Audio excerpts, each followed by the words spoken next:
Ya Habibi ya Muhammad.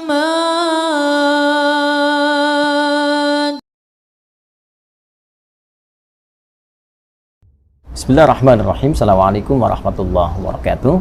Alhamdulillah, salatu wassalamu ala rasulillah wa ba'du.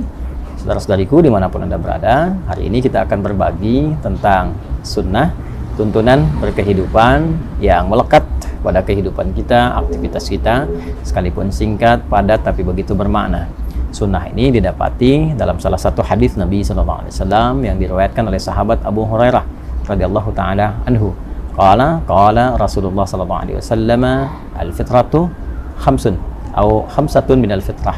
Fitrah itu yaitu segala yang melekat pada kehidupan manusia, setidaknya ada 5 yang sangat bermakna. 1, al-khitan, yaitu berkhitan. Yang kedua, al-istihdad, membersihkan rambut di sekitaran kemaluan. Kemudian yang ketiga, natful ibti, ya, yaitu mencabut atau membersihkan di bulu ketiak. Yang keempat, qasus syarib, yaitu menipiskan kumis. Dan yang kelima adalah taqlimul alfar, yaitu memotong kuku. Dari 5 hal ini kita akan mengambil satu untuk memberikan praktikal yang singkat dan mudah untuk dipahami, yaitu tentang memotong kuku.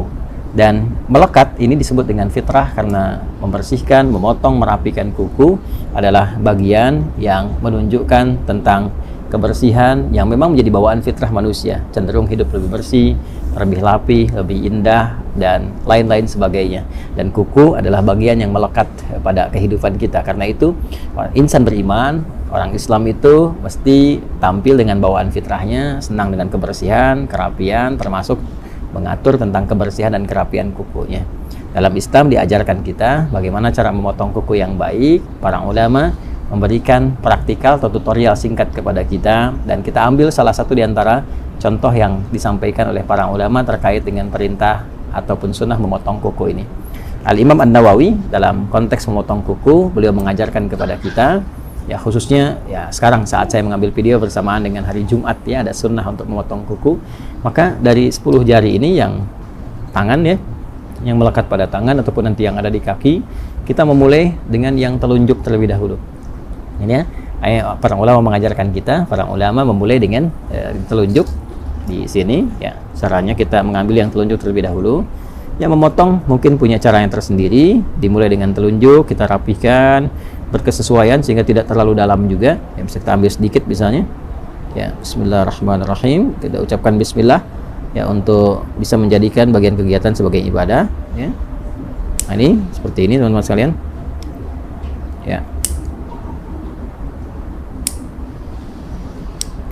Ya. Nah, ini sengaja saya tadahi menggunakan tisu ini, ya, agar juga bagian dari potongan kuku tidak kemana-mana, dan nanti ada hikmahnya.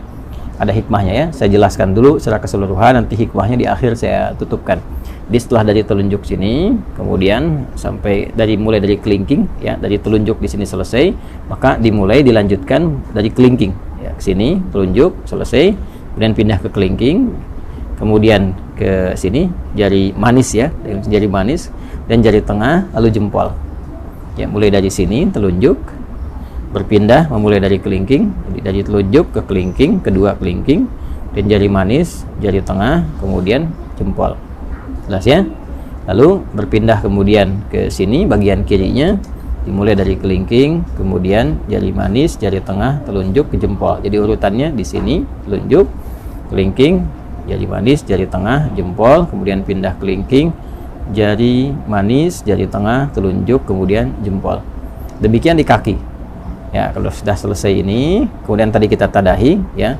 Ini saya contohkan tadi satu yang telunjuk karena di hari Jumat saya sudah mendahulukan memotong keseluruhannya. Jadi saya urutkan saja tadi seperti tadi saya sampaikan. Jadi telunjuknya sudah, kelingking sudah sampai ke jempol, kemudian dari sini kelingking sampai ke jempol, selesai kita tadahi. Ini maksudnya supaya mudah untuk dikumpulkan. Ini tinggal dilipat, ya, seperti ini misalnya, dan dilipat. Nah, ada lagi asar itu jejak yang bisa kita dapati dari contoh-contoh ulama yang bersambung pada sikap-sikap mulia. Ya, biasanya nanti sampai ke sahabat atau sampai juga kepada Nabi Sallallahu Alaihi Wasallam. Nah, dari kalangan sahabat ada yang membiasakan seperti Ibnu Umar ya, atau hadis-hadis riwayat-riwayat yang disampaikan oleh Imam Sufyan Ats-Tsauri misalnya ya, memberikan kesan kepada kita bahwa setelah selesai potong kuku ini akan lebih baik kalau bekasnya bisa dikuburkan. Ya, walaupun bukan kewajiban tapi dianjurkan untuk dikuburkan seperti rambut ya ataupun kuku dengan dua tujuan. Tujuan yang pertama adalah menghormati di bagian dari tubuh kita yang telah Allah ciptakan sehingga bisa menjaga kemuliaannya. Ini kan bagian dari tubuh, kan? Jaga kemuliaannya, jadi nggak dilempar sembarangan. Walaupun mungkin kita bisa dilipat seperti ini, dibuang ke tempat yang layak, gitu kan? Nah, itu sebetulnya tidak ada masalah juga. Tapi akan lebih mulia kalau bisa dikuburkan, lebih bagus. Yang pertama takrim, untuk memuliakan pada bagian tubuh yang telah Allah ciptakan. Kemudian yang kedua, yang penting juga menghindari hal-hal yang bisa menghadirkan madarat-madarat yang tidak tampak. Ya, madarat itu hal-hal yang membahayakan kepada diri tapi tidak tampak. Seperti kebiasaan-kebiasaan tukang sihir misalnya, ya, atau hal-hal terkait magic yang seringkali menggunakan bagian-bagian dari potongan tubuh, khususnya rambut. Ya, ada juga yang terkait dengan kuku. Ada juga yang menambahkan secara fikih supaya tidak dijadikan sebagai bagian dari potongan-potongan untuk kepentingan-kepentingan lain. Seperti kalau rambut kasusnya jadikan bagian potongan-potongan, ada yang digunakan untuk pakai wig dan sebagainya. Nah, itu supaya tidak digunakan pada yang demikian, akan lebih bagus kalau dikuburkan.